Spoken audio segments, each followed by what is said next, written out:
So while I was working in Mohoritani, I once struck up a conversation with a Southeast Asian man at a Nigerian restaurant. Mohoritani is very diverse. Unfortunately, this guy didn't speak much English, so most of our conversation was like, yeah, huh?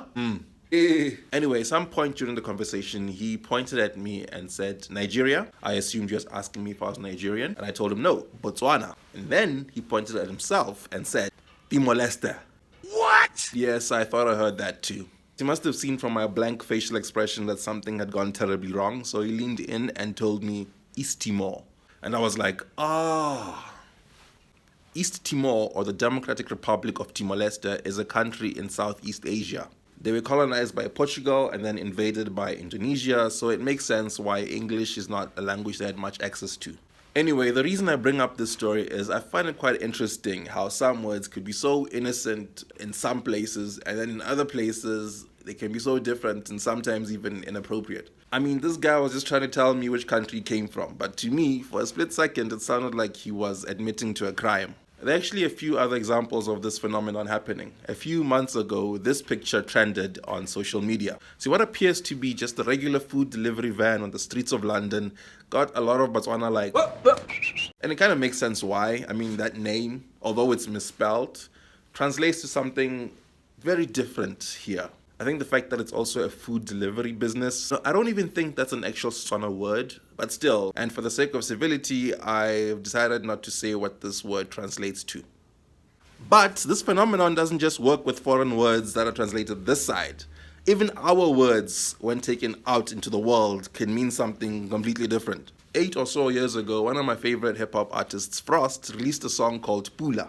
And while many Botswana were rightfully jamming to it, over in Romania, things were a little bit different. Hey Vlad, Peter, come listen to this song.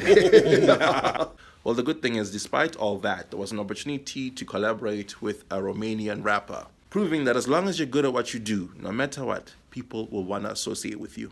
Once again, for the sake of civility, I've decided not to tell you what Pula translates to in Romanian slang. Dictionaries would help you discover the difference in meaning for the next example. Situnya. In Setswana, it means flower, beautiful, pure, and delicate, synonymous with femininity. I mean, that's why it's a girl's name here. In Sesotho, it means gun, dangerous, fearsome, deadly. Actually, some girls are like that anyway, so...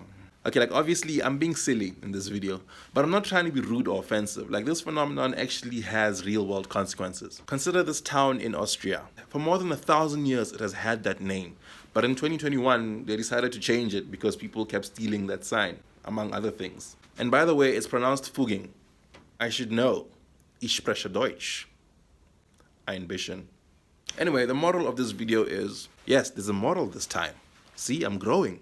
There's a lot of different languages in this world, like overlap with some words is inevitable. A word can mean something else somewhere and something completely different somewhere else. There's a lot of temptation to make light of something that you hear or see when someone's just expressing themselves. But bursting out in laughter or making jokes when someone is being sincere to you, it can be a bit jarring to that person. So basically, when we're laughing at these things, let's just make sure everybody's laughing. No one should be just left in the dark wondering, okay, what the hell did I do or say? And the world will be a happier place. Maybe not, I don't know. Anyway, tschüss.